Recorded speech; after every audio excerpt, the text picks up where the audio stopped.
Welcome, guys, to my channel. This is Beyond the Veil with Miss Flame. For those who doesn't know me, I'm the Miss Flame and I'm the host. Today's topic will be about the dark truth, about evil spirits, the Bible, and the illusion that enslaves humanity. So, there are moments when reality glitches, moments when you feel a coldness behind you, moments when your spirit senses something your eyes can't see. Most people ignore it. They say it's stress. Sometimes they say it's imagination or just life. But what if everything you'd you'll have you'd have experienced ever felt like every shadow you've sensed, every whisper in the back of your mind was real? Today you are going to see the world. They were not always telling the truth. The way it truly is, not the world you were taught, not the world religious package for you, but the world that exists behind the veil, the real realm of unseen entities, ancient energies, and spiritual parasites that feed on human consciousness. This is the truth they never wanted you to know. So, evil spirits are not monsters. Not monsters that hides under the bed, like we were told when we were little. They are parasitic frequencies, being being existed of lower vibration that survived by feeding on human emotions. They are drawn to fear, shame, guilt, loneliness, depression, addiction, and jealousy trauma. These emotions create cracks. It creates cracks in your energy field. Cracks becomes doorways, and doorways becomes attachment. And these entities do not break into your life through violence and violating you. They slip in quietly. They whisper. They influence. They drain your energy until you can't recognize yourself. And the most dangerous part is they mimic your own voice. So when you hear a thought saying, "You're worthless, no one cares, nothing will change," that voice may not be yours. This is how they operate, not through power, but through manipulation of consciousness. And how they attach the spirit is entities don't attach randomly. They follow energetic laws. And so that energetic laws is the trauma. Every wound in your soul is a meal to something in the dark. Childhood pain creates entry points that follow you into adulthood. Emotional instability becomes depression, anxiety, resentment, and these emotions lower your frequency and make you vulnerable. Addictions is also one of the laws that they are following, like substance abuse, toxic relationships, and even obsessive thinking, like creating energetic leaks. So their environments is spiritual cling to places filled with pain. Old houses, violent homes, clubs, hospitals, and rooms where people fought or cry. And that is the environment they are oftenly staying alive and attach themselves where the human beings are caught up in emotional traumas and pain and things that makes them vulnerable. So ignorant spiritual curiosity is tarot rituals like channeling or manifesting without grounding. Oh, and that opens portals you may not understand. Most people aren't attacked by entities, they invite them through unhealed wounds. So, what is the signs of spiritual attachment? And how do you know when you are dealing with entities? So, your sudden personality will change. You will have mood swings without reason.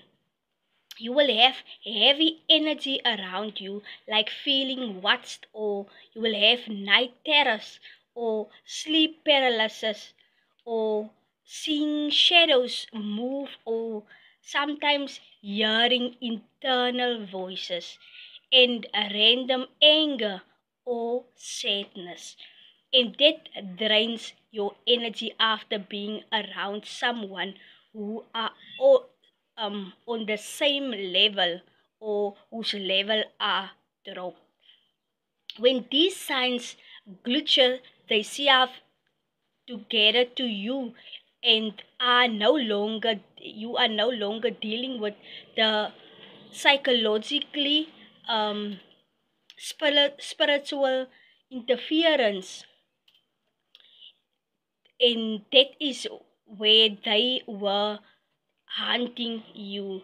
They were humans hunted by the same dark forces. You can see sometimes people who are humans, because people are humans, but humans who are being hunted by the dark forces are always and often negative people, and their souls are tormented by evil spirits. Like Judas was manipulated by dark entities, and Mary Magdalene was carried seven spirits, and Jesus was confronted demons constantly. And prophets wrestled with voices not from heaven but from these entities. And even King David has also battled despair and spiritually dark with darkness. And so these Bible characters was also had also gone through these spiritual darknesses, and that make them also feeling like us, that feeling of unworthiness, of not being satisfied with themselves, self-neglected, and all of that emotions went through these Bible characters. But it was also entities that they were dealing with. So here is the deeper secret behind all these things. Christianity does not follow Christ. It follows a system built after Christ, a system designed to control, not awaken. Christ did not say, worship me. He said, follow what I do. He did not say, fear God. He said, the kingdom of God is within you. He did not say, you are nothing. He said, "You will do greater things than I have done." So Christ's message was revolutionary, not religious. It awakened people to the divine force inside themselves. If a human realize they are divine, if they realize they are not powerless, and if they realize they are the creator, you can no longer control them. And that is why they killed Jesus. Not because of him that must die for your sins. Who will die for your sins? Will you die for your family's sins? Or will you die for your community's sins? No one will die for anyone's sins.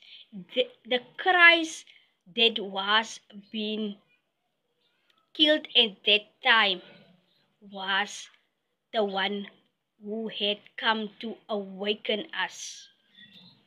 And he was murdered because he preaches love. He was murdered because he revealed the truth that God is not above.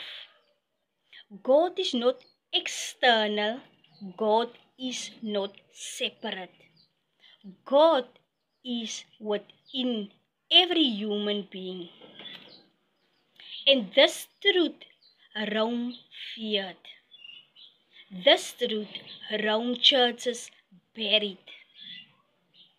This truth they killed him for, because you can see churches is entities. Entities where they make money off.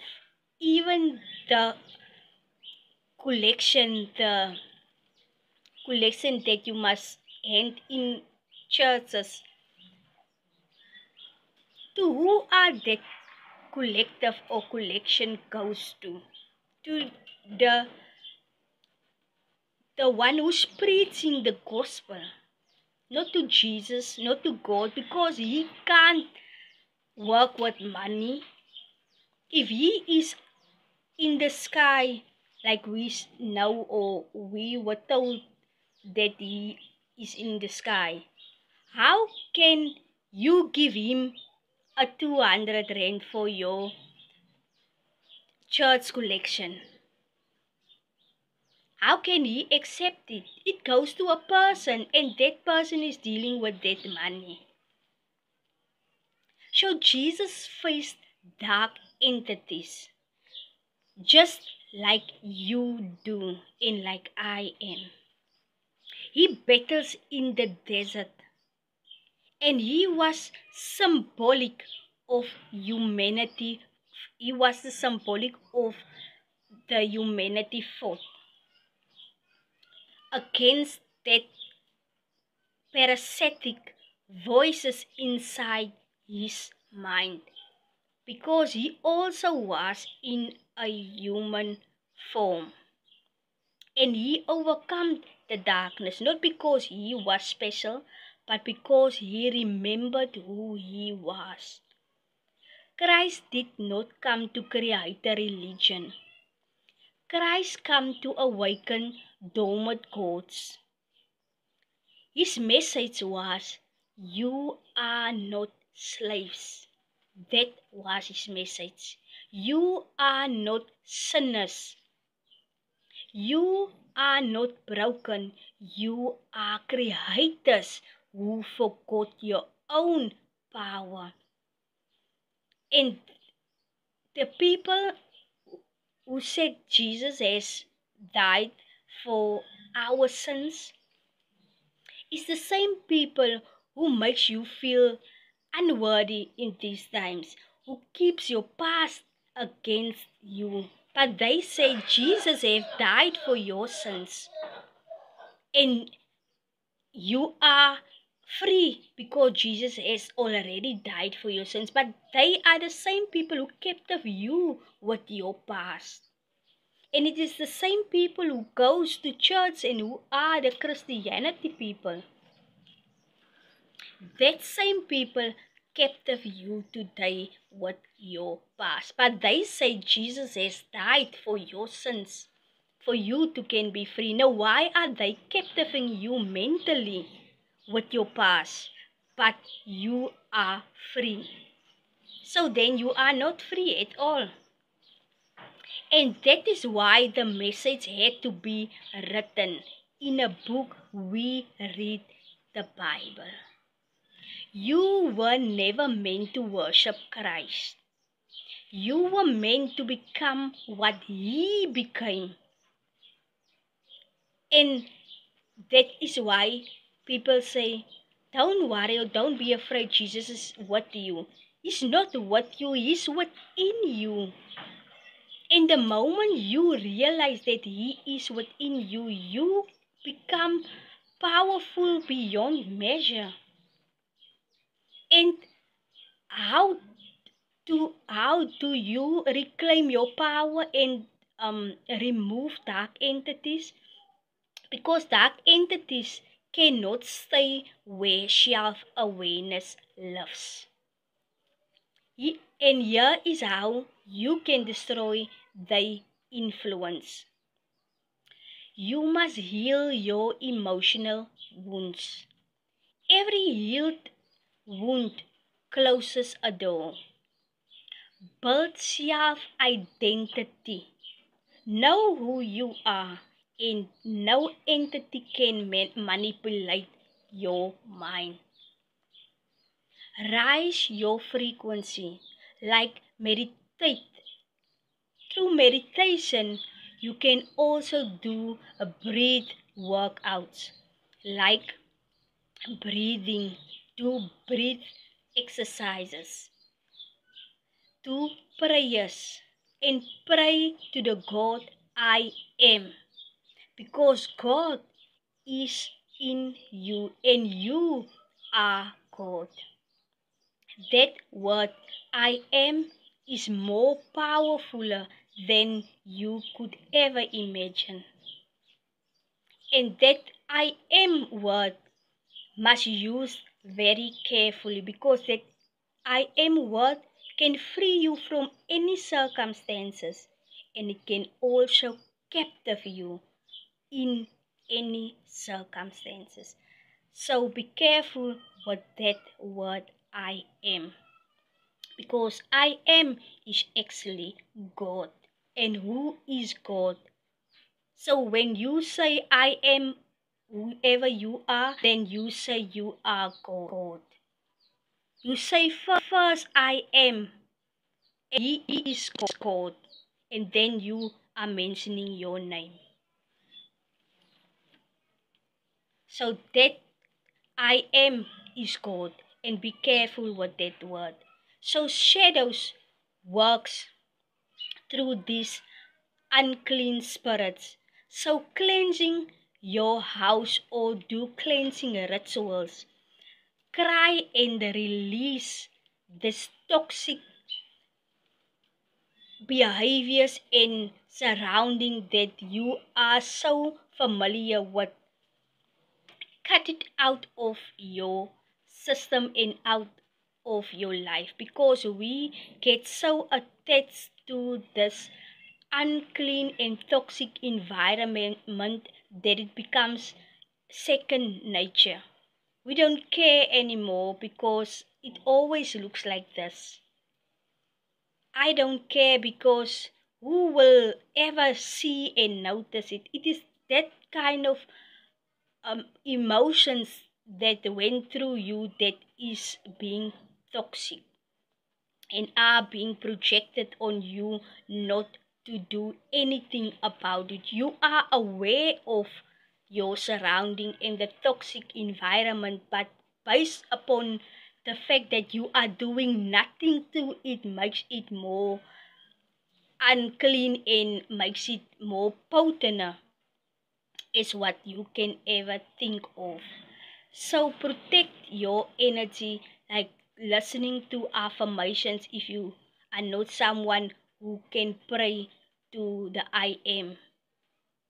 Because we are programmed to call upon Jesus Christ and Selassie I and everyone who we see as a God. But that same people is humans that we are calling God. Were a human, even Selassie I were human, and we call them God. It is our God. But what about you?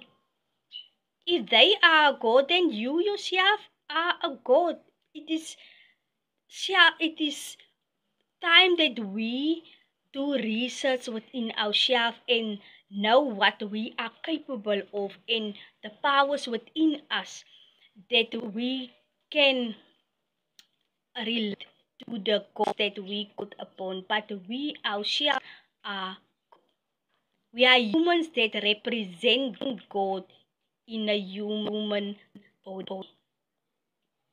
We are spirit. So step into your inner divine. The moment you remember you are not empty or weak, but divine consciousness, darkness will solve. Light doesn't fight darkness. Light overrides it. And that is where darkness loses its power. And you were born into a world designed to keep you spiritually asleep. And that is why we are limiting ourselves. A world that teaches you to fear your own power is what we accept. We accept to worship instead of awaken.